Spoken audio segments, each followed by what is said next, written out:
Welcome to the Mustard and Mayo channel. This is the 7th, 8th, or possibly 9th update for the Corolla. You'll know when you see it on the title there.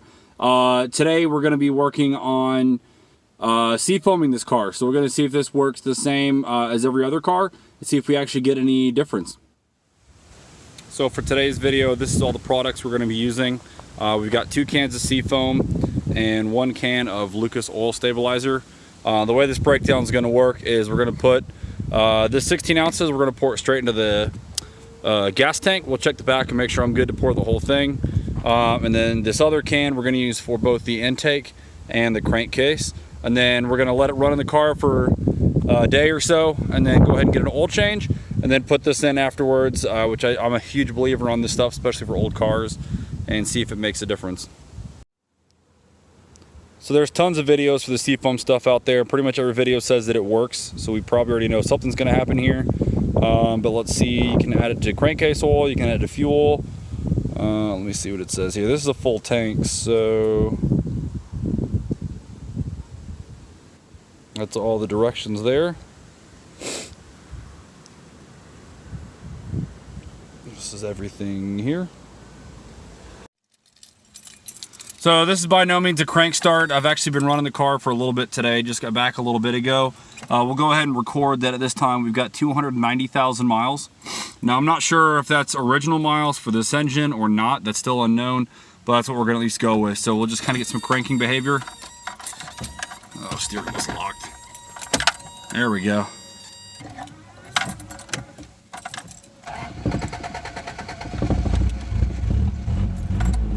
So gave it a little bit of gas with the carburetor. Does all right.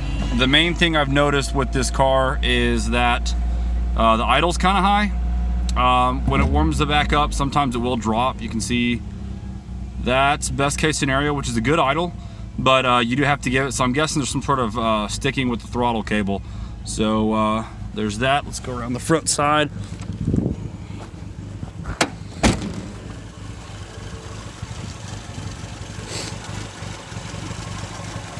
So overall, this is a quiet running engine. You can hear it's a little rough on the idle.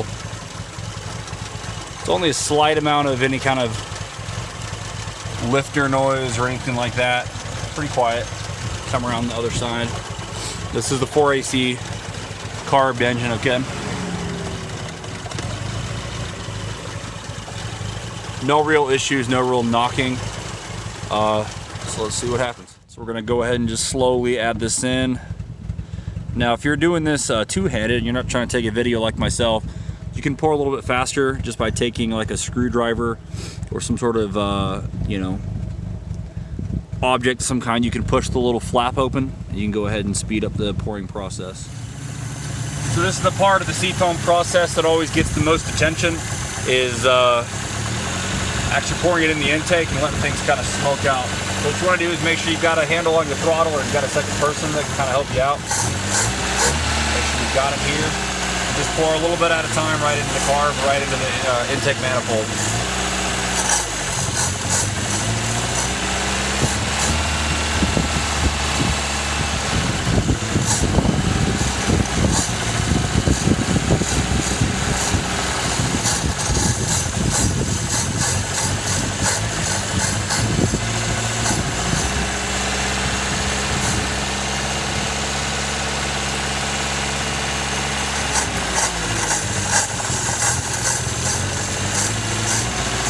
What you want to make sure is that you only pour a little bit at a time. We obviously don't want to hydrolock this thing. Just kind of take your time.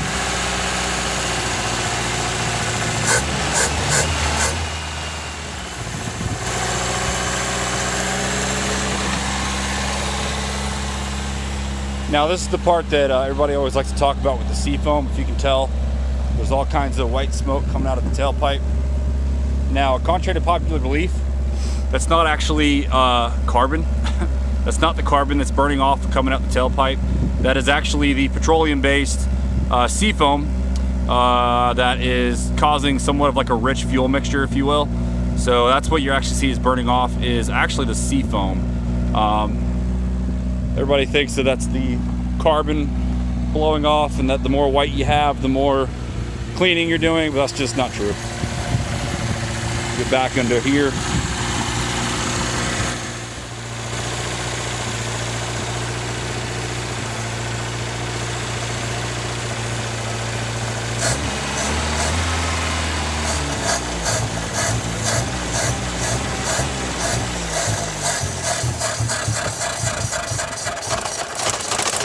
Come on, baby.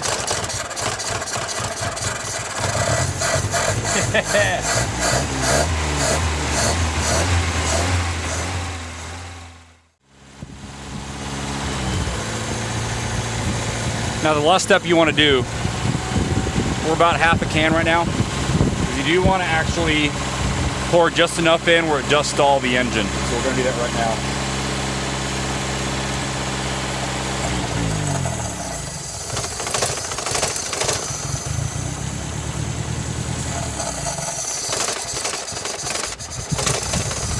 Man, she's not wanting to give up.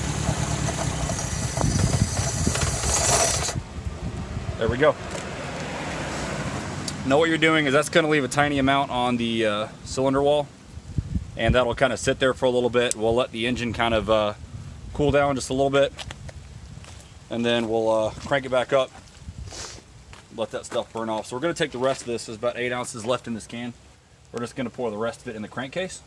And that's where I think we're going to have the most benefits. The amount that we've added in the intake here, or the carb in this case, is really just going to kind of act like a carb cleaner. So let's look at something here.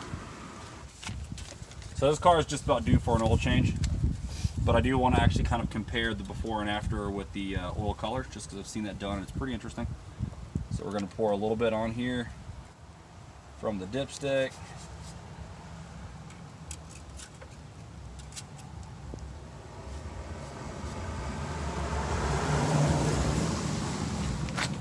So what we can see here is we've got, you know, definitely a dark brown, not exactly black, but we're definitely due for an oil change here soon. We'll just go ahead and pour the rest of this stuff in now.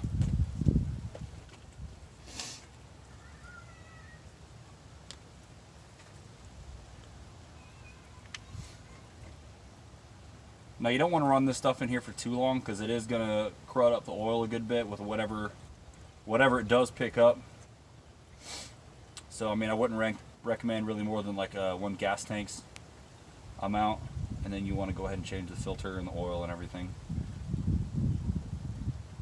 Now this is where I've seen where lifters that are a little bit noisy or any kind of internal components like that can really be quietened down with just adding this into it.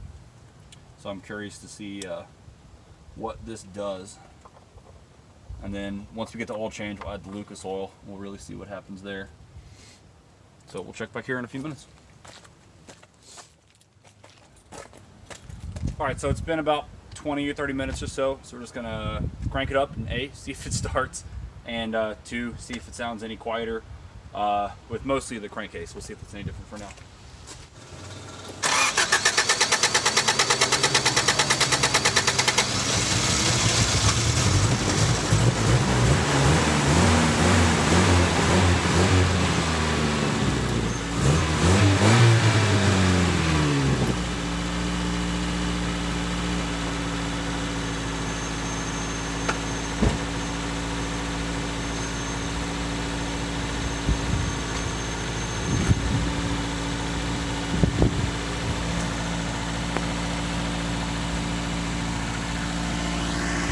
So it cranked up pretty easily.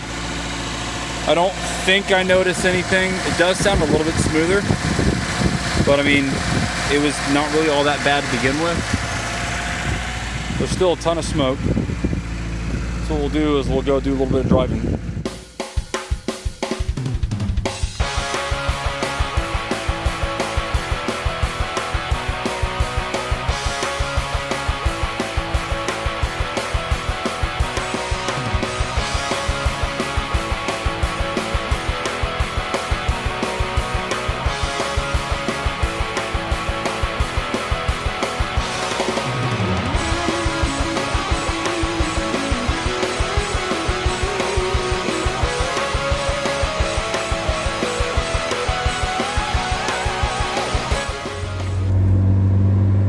So I don't really feel any noticeable power difference.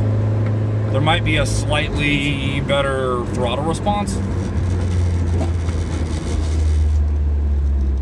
But it's kind of hard to gauge. This thing's old and slow. What I really want out of this is just as long of a life as I can get out of this 300,000 mile setup. Well, 290,000 mile setup. So interestingly enough, I can still see the smoke behind me. Flooring it in second. It does feel a little bit smoother, actually. I mean, it's kind of one of those things you can't really describe unless you've got some sort of major issue to begin with. But it does feel like the RPMs are a little bit smoother. Sometimes I just felt like there's a little bit of a dead weight, kind of ballast feeling to the throttle response. This car does handle a lot better since the suspension upgrade or maintenance. More than anything, just needed some attention on the front, and it's much more crisper on turn-in. You can still smell the smoke. Full throttle, second gear, 5,000 RPMs, 45 miles an hour. That was not quick.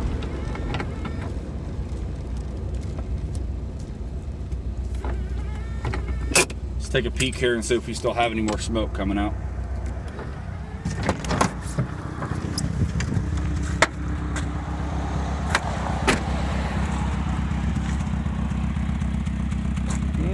A faint wisp, maybe.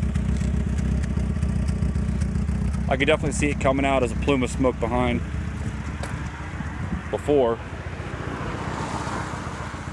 But I'd say we're good to take it back to the house. We just got back to driving it around. We'll go ahead and just see this, just a little bit of a neighborhood run. We'll check the, curious to see if there's any difference on the oil yet. And then tomorrow, after a little bit of driving, we'll take another color test.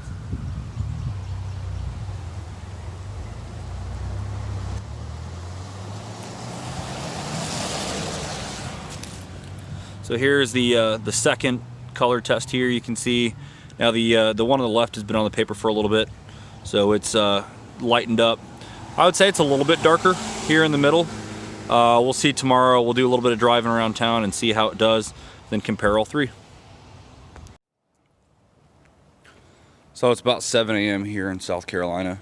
We're actually about 3 hours from home. We took the car out of town for work.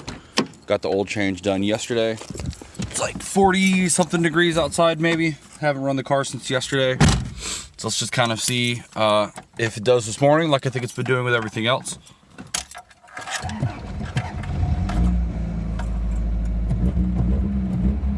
Pretty good, smooth start. Let's see what the RPMs do here. Power steering pump.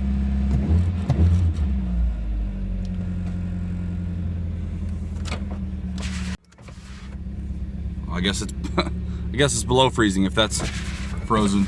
So we're already warmed up, or we're not warmed up, but we just cranked it up and the idle's already dropped. That's new. All day yesterday driving around after the oil change and the Lucas oil stabilizer, there was a definite change in the peppiness, as well as the RPMs. The RPMs weren't gaining. It's not like it would get hot and stick open at red lights. So let's see if there's any change here. So this is a cold crank up. Now obviously there's a noisy power steering pump or something there.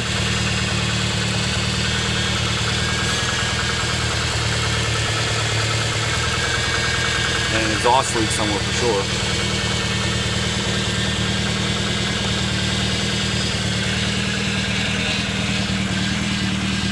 That's a pretty awful sounding power steering pump.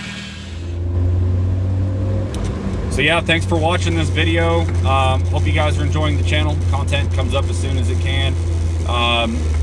Stay tuned for some more. We're gonna be doing some other stuff, like doing a little bit of wheel polishing potentially. Other stuff is, I'm trying to think, running out of little things to do on this car. Other than just driving it, get another oil change, and just kind of possibly some better wheels instead of just some Toyota ones, possibly some end keys or something like that. So yeah, again, thanks for watching these videos. Hope everybody's enjoying the content. Feel free to tell me what you liked about the video here in the comments. If you guys are working on your own project, I'd love to see the progress. So yeah, thanks for your time.